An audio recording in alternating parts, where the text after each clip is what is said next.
What you are about to hear is not a work of fiction, but a chilling account of real events reported by eyewitnesses, investigators, and historical records. If you believe that the unexplained doesn't exist, then this story might just change your mind. They say that in a quiet corner of San Pedro, California, there is a small house that once seemed perfectly normal, a place where people might live out their days under the warm sun with no inkling of fear. Yet in 1989, one woman's story turned that little home into a site of whispered legend. Her name was Jackie Hernandez, and what she experienced there brought investigators, skeptics, and believers alike to her doorstep. Though it never reached the media frenzy of cases like Amityville or The Conjuring, the tale of the San Pedro haunting has become well known among paranormal circles, where people still wonder what truly lurked behind the walls of that humble dwelling. Back then, Jackie was young, with 2 small children, trying to make ends meet in an area that was not too fancy but still offered the charm of Southern California living. The streets were lined with modest houses. Folks waved hello when they walked by, and all seemed right with the world. Yet behind Jackie's front door, strange things began to happen. It started small, the way such stories often do, random tapping noises, a feeling of being watched, maybe a door that would not stay closed no matter how many times she shut it. Jackie tried to brush these things off. After all, old buildings make noise, and being a single mom can be stressful enough without worrying about creepy phenomena. But as the days passed, it became clear that something more was at play. The house took on an odd, heavy atmosphere. Jackie swore there were cold spots in certain corners, even though the California heat pressed in from the outside.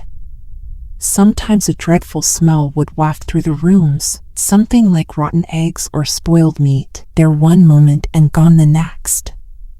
She would search in frustration, checking the fridge and the trash, but everything was in order. The smell had no obvious source. Then objects began to move. A small toy would shift positions when no one was looking, or a cup would slide across the counter. Jackie might set down a pencil on the table, only to find it moments later rolling onto the floor as if nudged by unseen fingers. Things escalated when she claimed to see apparitions, fleeting figures at the edge of her vision. She would turn, thinking maybe a friend or neighbor had stepped inside, but found only empty air. At night, she would hear footsteps overhead in the attic. The boards would creak in a slow rhythm, as if someone were carefully pacing back and forth, back and forth. Every time she mustered the courage to climb up the rickety ladder and peek into that cramped space, she found only dust and cobwebs, no sign of any intruder. Yet the moment she returned downstairs, the footsteps would begin again, almost taunting her. It grew impossible to ignore. When Jackie reached out for help, she did so out of desperation. She confided in a friend, who introduced her to people who had an interest in the paranormal. Soon, investigators arrived with cameras, recorders, and open minds, prepared to figure out if Jackie's tales had substance or if stress and imagination were pushing her over the edge. What they found at her small San Pedro home shook them. Early on, as they set up audio recorders in the living room, one investigator claimed to see a misty shape drifting near the kitchen. Another reported an unseen force tugging at his shirt as he walked through the hallway. Jackie pointed to the attic hatch and told them of the incessant footsteps, the strange scratching sounds, and the sense of dread that seemed to seep down through the ceiling at night. They climbed up there, flashlights in hand, but saw nothing unusual. Yet later, when they reviewed photographs, they noticed orbs, small, glowing shapes, floating in the background of the attic. Some might say these were just dust motes or reflections, but others insisted these orbs were proof that something not of this world stirred in that cramped space. Over time, things got worse. Jackie reported violent dreams that left her shaking when she awoke, nightmares in which a male figure, shadowy and cold, came toward her, mumbling words she could not understand. She said she sometimes saw his face in reflections if she glanced at a mirror too quickly or caught the shine of a window at night, an older man with sunken eyes, glaring at her with anger. She had no idea who he was or why he seemed intent on terrifying her. She only knew that his presence felt heavy, suffocating, like a hand pressed against her throat. In the kitchen, drawers flew open on their own, sending utensils clattering to the floor. Cupboard doors banged in rapid succession, as though hammered by invisible fists. Jackie's children grew frightened, complaining of being unable to sleep or seeing someone standing in the corner of their room when the lights were off. She told them it was just their imaginations, trying to shield them from how scared she felt herself. But with every passing day, the activity grew bolder, as if feeding on their fear. One investigator, who had some experience with poltergeist cases, set up cameras throughout the house, hoping to catch the strange events on tape. He saw orbs on film, drifting near the ceiling like little glowing clouds. He caught the cupboard doors swinging open without a hand to move them. He recorded low thumps in the walls and static-laced voices that seemed to whisper incoherent words. For many, that was enough to confirm that Jackie's house had something going on beyond normal explanation. Yet some suspected that Jackie's own turmoil, a young mother under strain, might be fueling the phenomenon, as poltergeist activity is often linked to intense emotional states. Others believed that an actual spirit had latched onto Jackie or the property. It was hard to find a clear answer, which is often the case in stories of this kind. Things turned darker when Jackie and a few investigators ventured into the attic late one evening, determined to confront whatever lurked there. The air felt hot and oppressive, and they carried flashlights and cameras, speaking in hushed tones as they inched along the wooden beams. Suddenly, someone yelled out in shock as a thick liquid dripped onto him from above. He shone his flashlight upward and saw a red stain on the rafters, something that looked like blood. An immediate wave of terror swept through them all. They scrambled down the ladder, hearts pounding. When they checked later in the daylight, the stain appeared to have dried up or vanished. Some say it was real blood, while others suggest it might have been paint or some chemical residue. Whatever it was, it rattled them. Jackie felt certain the spirit was trying to drive her away, to scare her into leaving. Perhaps that would have been wise, but she had limited funds and nowhere else to go.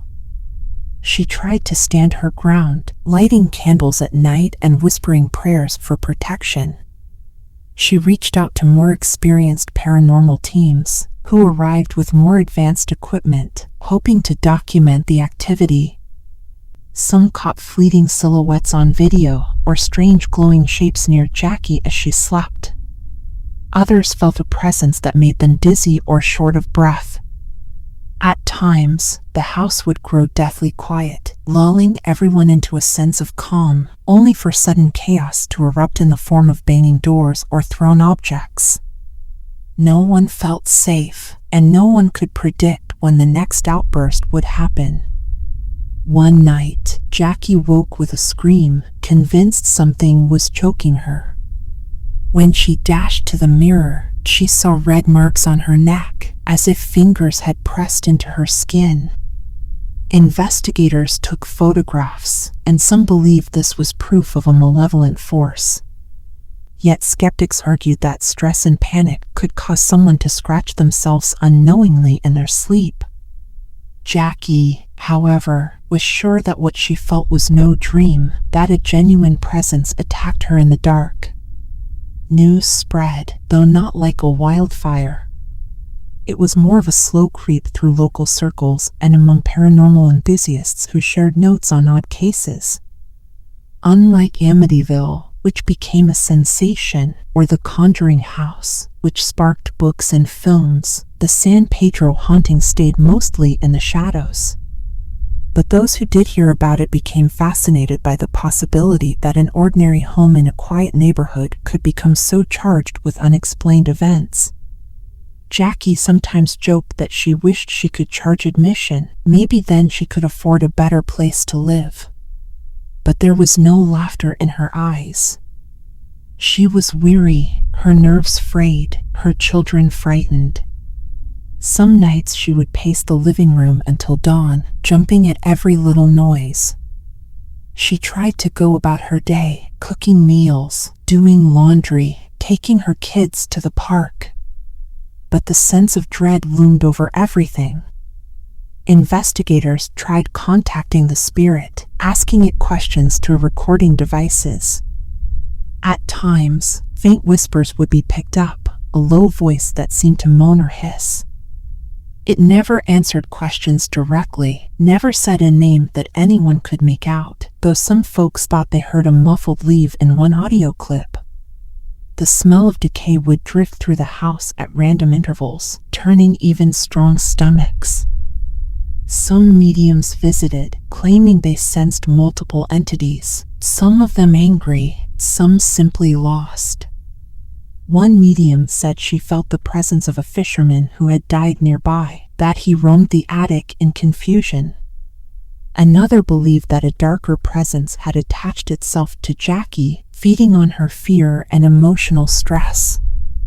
None of them could provide definitive proof, but they offered advice like burning sage, placing protective symbols on the walls, or reciting prayers to cleanse the space. Jackie tried it all, though the relief was usually temporary. There were also times when the foul smell turned into something else, a stench akin to sulfur, and that worried certain investigators who associated that odor with malevolent entities. They urged Jackie to leave for her own safety, but she felt trapped by finances and responsibilities. She could not just pack up and go, no matter how much she might have wanted to. The nights were the worst. Shadows seemed to move in the corners, and objects fell off shelves even when the room was still. Jackie reported seeing a woman's face once, pale and flickering in the darkness, but when she tried to speak, the face vanished. She sometimes heard footsteps by her bed, circling her as she huddled under the blankets. The children would wake up crying, complaining of nightmares about a tall man with dark eyes. Frightened and exhausted, Jackie begged the investigators to find a solution. They tried cleansing rituals, even sprinkling holy water in each room, and for a few days the activity seemed to calm. But then the banging started again, louder than before, and the attic footsteps became impossible to ignore. One of the investigators, while reviewing footage, noticed an odd, mist-like shape swirling near Jackie's bedroom door at 2 a.m. It pulsed in and out of focus, almost as if it had a life of its own. He showed the footage to the rest of the group, who watched in silence, feeling a chill run down their spines. They could not debunk it as smoke or a camera glitch. The next day, one of the investigators felt a sharp shove while climbing the attic ladder, almost tumbling backward. He managed to grip the sides, but insisted that something had pushed him. The stress took a toll on Jackie's health. She lost weight and had trouble sleeping. The children stayed with relatives for a while, giving Jackie time to breathe. But the house felt even lonelier and more oppressive without them there.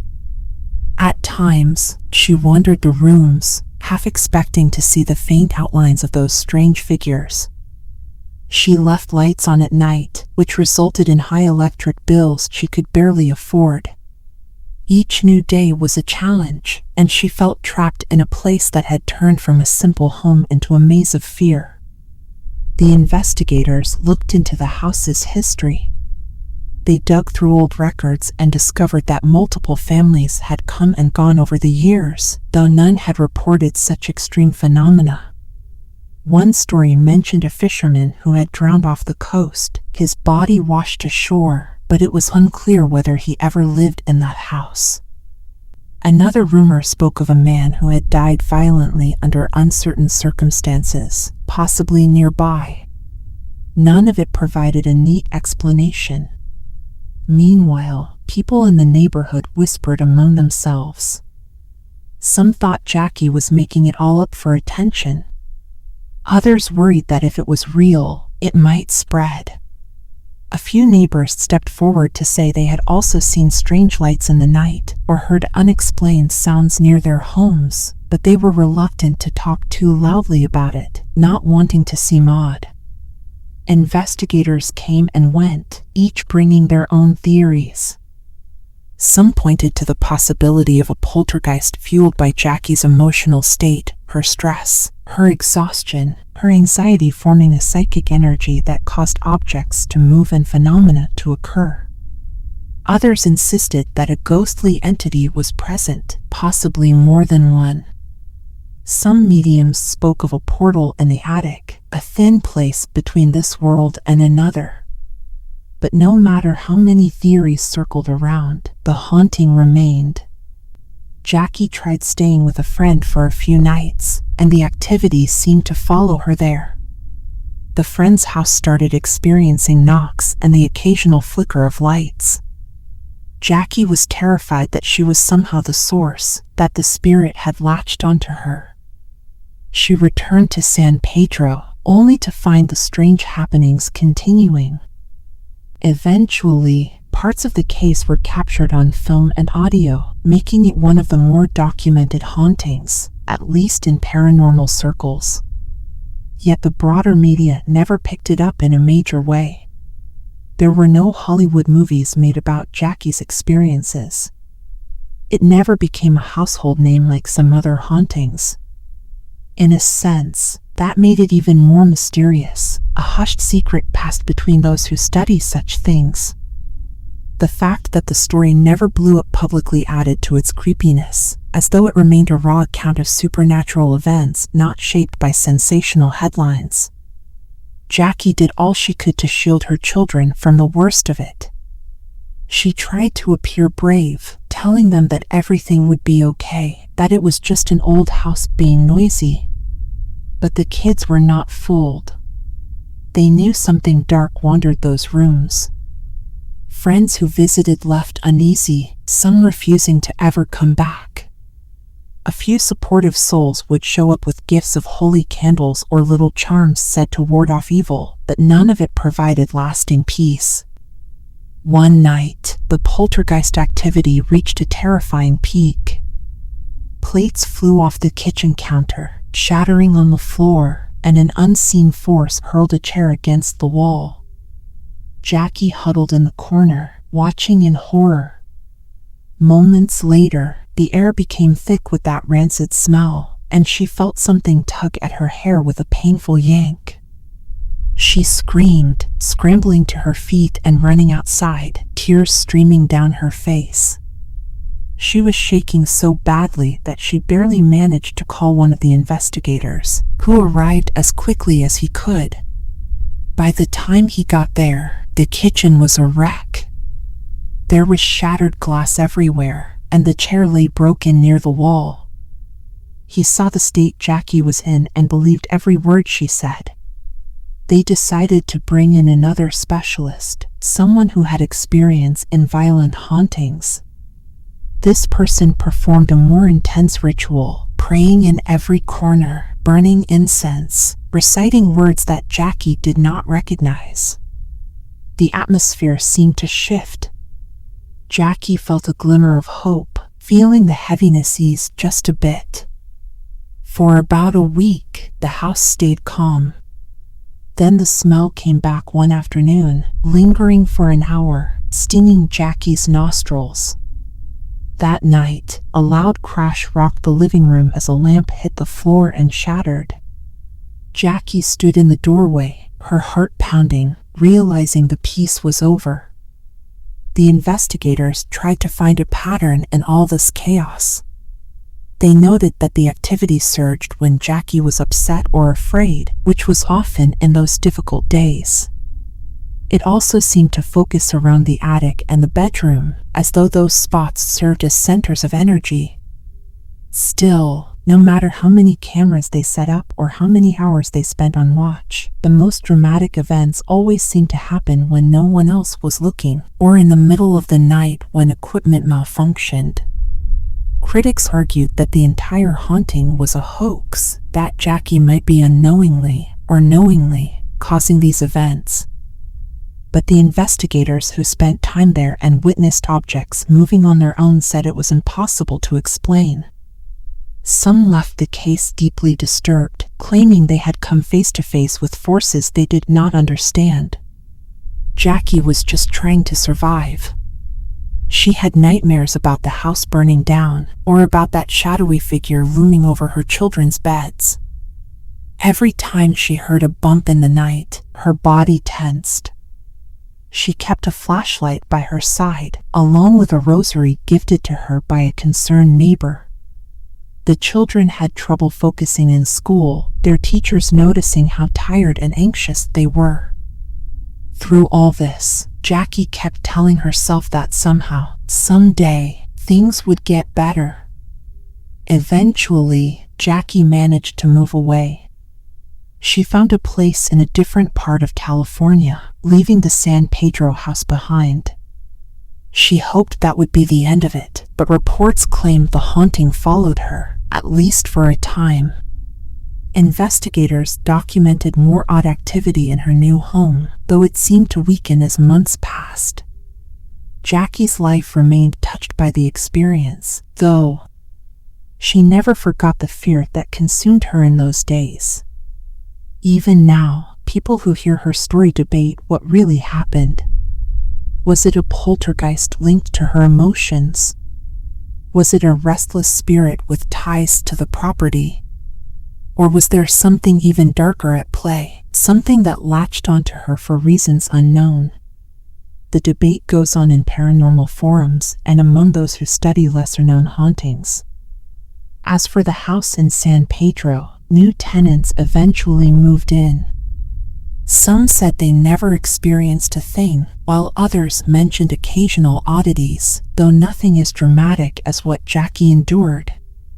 Still, it holds a place in the annals of ghost lore, the site of the Jackie Hernandez case, a place where orbs, odd mists, and violent unseen forces were documented by multiple witnesses.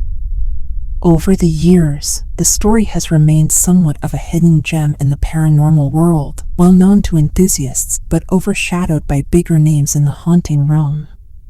The tapes, photos, and testimonies from 1989 still circulate among investigators, raising eyebrows and fueling speculation. They show glimpses of misty shapes, flying objects, and strange voices, enough to make even a skeptic pause. Some say it deserves more attention, that it is just as compelling as the famous hauntings that took the spotlight. Others argue that the San Pedro case lacks the same dramatic flair that a Hollywood narrative would require. Whatever the reason, it never soared to mainstream fame, remaining a quieter legend tucked into the tapestry of ghost stories that dot the American landscape. And perhaps that is for the best, because it retains a sense of raw authenticity, told in the words of those who were there and who captured what they could on simple recording devices. The haunting was never about glamour or profit. It was about a woman struggling to protect her home and her children from something no one could see, but many believed was real. If you wander the neighborhood today, the house might not stand out. It could be painted a different color now, or have a new roof and a tidy front yard. People might pass by, never guessing that in 1989, this was the setting of a frightening chapter in paranormal history, a place where investigators claimed to see orbs dancing in the dark and where Jackie Hernandez fought for peace against an invisible enemy. Some folks wonder if the entity still lingers there, waiting for a chance to make its presence known again.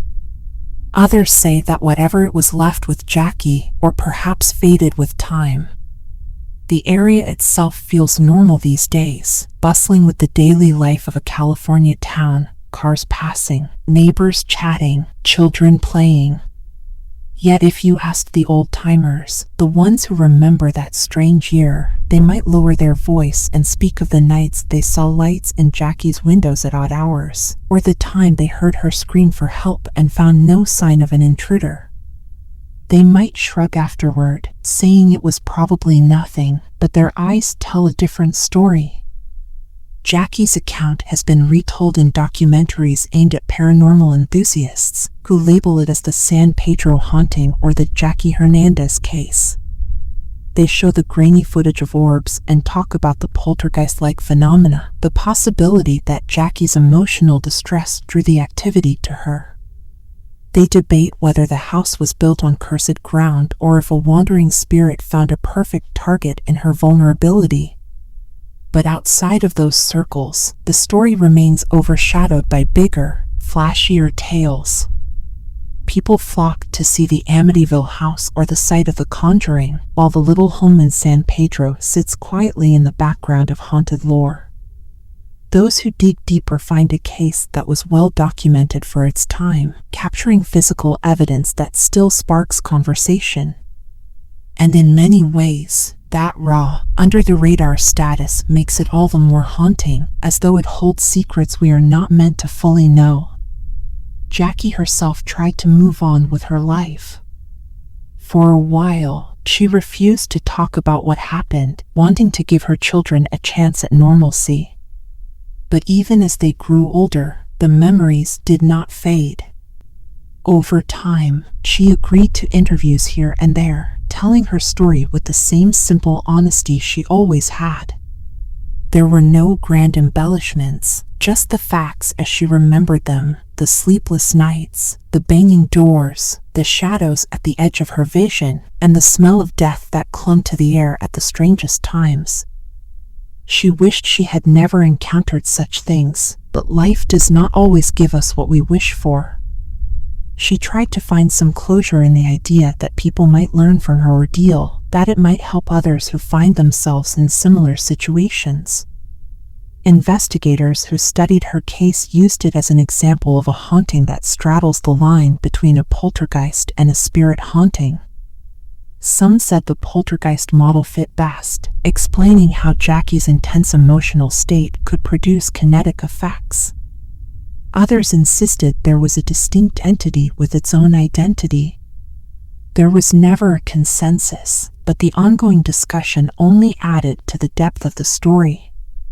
Late at night, if you ask believers about the San Pedro haunting, they will tell you it was more than just bumps in the night. They will tell you about the unseen force that tried to harm Jackie, the voices caught on tape, the violent movements of objects, and the thick smell that signaled something sinister. They will remind you that multiple people witnessed these events, that there is photographic and audio evidence, and that Jackie's fear was genuine, etched into her eyes. Skeptics will shake their heads, pointing out logical reasons for each phenomenon: stress, illusions, or even hoaxes. But the unanswered questions remain, and so the story stands as a puzzle in the realm of the unexplained. Perhaps the core of the San Pedro haunting lies in the fact that it happened to an ordinary person in an ordinary place, which is far scarier to some than a remote, creepy mansion. It suggests that something can intrude on any life, on any street, turning daily routines into a battle against the unknown. There is no comfort in thinking it happens only in big old houses with a tragic past. Sometimes, it appears out of the blue in a simple little home and tears a person's world apart. That sense of vulnerability, of an unseen threat lurking in the very walls meant to keep you safe, is what makes Jackie's story resonate with those who come across it. Over time, some investigators left the field, either retiring from paranormal research or moving on to other pursuits. But a few still talk about that odd time in San Pedro, about the nights they spent trying to capture proof of something beyond our understanding, and how it both frightened and fascinated them. They mention the times the camera batteries died for no apparent reason, or the orbs that danced in front of the lens, or the moment they sensed a presence so strong that every hair on their body stood on end. They also talk about the empathy they felt for Jackie, a young mother facing a nightmare in her own home, struggling to keep her family together. The case remains a favorite topic in certain groups, where people pass around the old footage, pausing to note the odd shapes and the swirling mist. They analyze every frame, every second of audio, hoping to glean something new. In many ways, the San Pedro haunting stands as a time capsule of paranormal investigation before it was overshadowed by bigger productions. It was the real deal, with no massive budgets or special effects, just a handful of people with cameras and a family in desperate need of help. Whether you believe or not, the honesty of it all is difficult to dismiss. Even Jackie's doubters rarely question that she went through real anguish. Perhaps the most haunting part of the story is how it ended, not with a dramatic exorcism or a big revelation, but with Jackie leaving and trying to outrun whatever lurked in that home. Some say you can never truly outrun a haunting, that if it has latched onto you, it will follow. Others think a new environment can disrupt the energy, providing enough change for the activity to fade. Jackie's experiences afterwards suggest that some residue clung to her, but over time, it diminished. She gradually found a semblance of normal life, though she would never truly be the same. If you were to ask her how she feels today, she might say she's glad to be away from that San Pedro house, but she still believes that whatever was there has not completely left this world. She says that once you have looked into the face of the unknown, you carry a part of it with you. It changes your perspective, making you realize how little we understand about the forces that might be around us at any given moment. Some nights, she still wakes up gasping, remembering the moment she felt invisible fingers on her throat or the time she saw that red stain in the attic. Even long after moving away, those memories linger like shadows in her mind. People who rent or own the property now might have no clue about the events of 1989. Or maybe they have heard whispers and choose not to believe them, or prefer not to think about them. They might repaint the walls, replace the furniture, do renovations to the attic, all in an attempt to push away any trace of the past. But if the stories are true, no amount of paint can erase that energy. It might lie dormant, waiting for the right spark of fear, or the right person, to stir it again. The San Pedro haunting stands as one of those lesser-known cases that deserves a second look, a case where investigators and witnesses braved flying objects, foul smells, apparitions, and poltergeist-like fury. People documented it thoroughly for its time, capturing orbs, strange mists, and violent outbursts on film and audio. They tried to piece together a puzzle that had no clear edges, leaving behind a record of chilling encounters that defy simple explanations. It never reached the same saturation in media as the Amityville Horror or the Perron family's farmhouse that inspired The Conjuring. But in some ways, that lends the San Pedro haunting a sense of authenticity that many bigger stories lack, because it never became a circus. It never had legions of tourists snapping photos or big Hollywood studios dramatizing the events. It remained a raw account of fear and the unknown, told in quiet voices and shared among those who want to look deeper into the mysteries of our world. Even so, if you do a little digging, you can find old interviews with Jackie, old videos of orbs floating through the air, old recordings of investigators gasping as objects fly off shelves.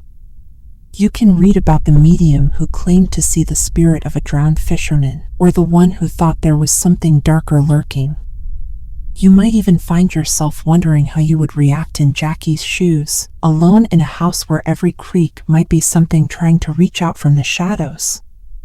The story lingers because it speaks to a basic human fear, The fear that our safe space might betray us, that the walls meant to protect us can also hold unseen horrors.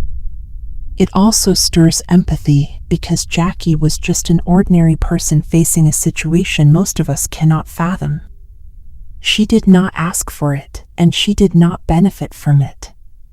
She endured it, documented it, and tried to move on. Maybe that is all anyone can do when the unexplainable knocks on their door and refuses to leave. Today, believers still gather online, exchanging theories about the old house in San Pedro. They talk about the possibility of multiple spirits, the role of Jackie's emotional stress, and whether the fisherman's story is the key. They debate if poltergeists are actually a person's psychic energy or actual entities with their own will. None of them reach a single conclusion, but that does not stop them from diving deeper, analyzing every detail like detectives at a crime scene. Skeptics keep pointing to simpler answers: psychological distress, illusions, or even deliberate fakery. But the evidence remains a thorn in their side, not easily dismissed. The truth, if there is one, lies somewhere in that house's walls or in Jackie's memories, locked away from conclusive proof. In a way, that is what makes ghost stories so compelling. They cannot be pinned down, cannot be fully proven or disproven, and we are left to choose what we believe. The San Pedro haunting is a testament to that reality. Many decades have passed, and the world has changed. We have new technology for ghost hunting, new ways of sharing stories. Yet the old footage and photos still hold up, stirring the imagination. People who discover the case for the first time sometimes wonder why it never made bigger headlines, and the answer is simply that not every haunting is destined for the spotlight.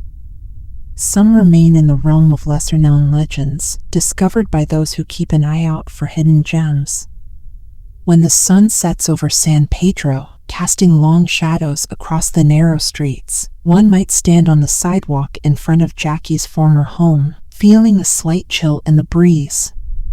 The house might look unremarkable, its windows reflecting the fading light, its roof just as ordinary as any other in the neighborhood.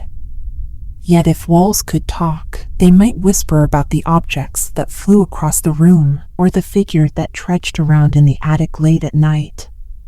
They might recall the investigators who came with cameras and questions, and left with more questions than answers.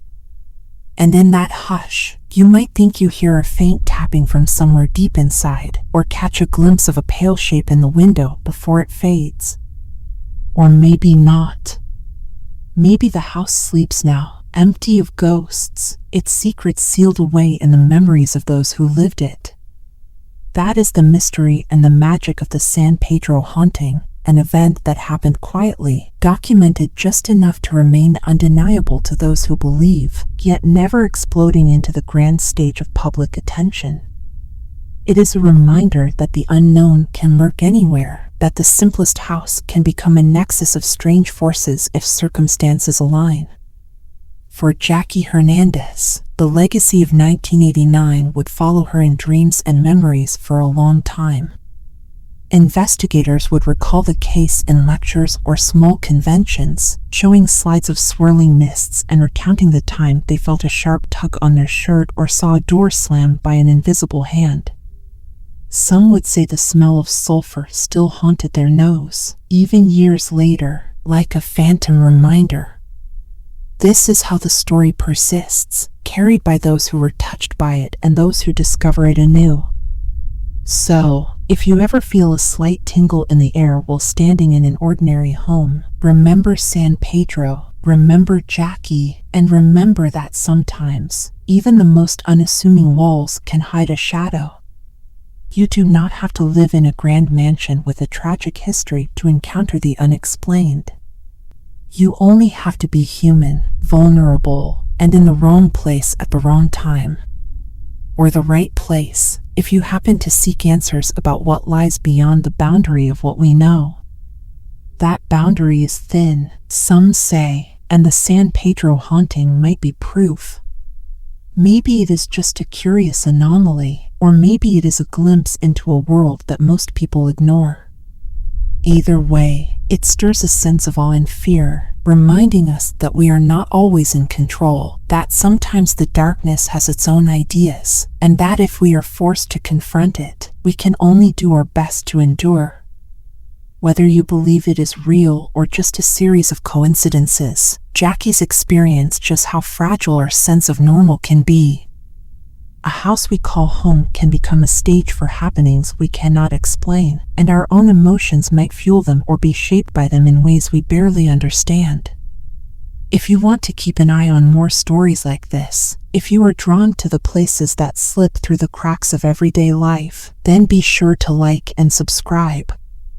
There are countless tales out there, some buried under decades of dust, some echoing in the minds of people who dared to speak up.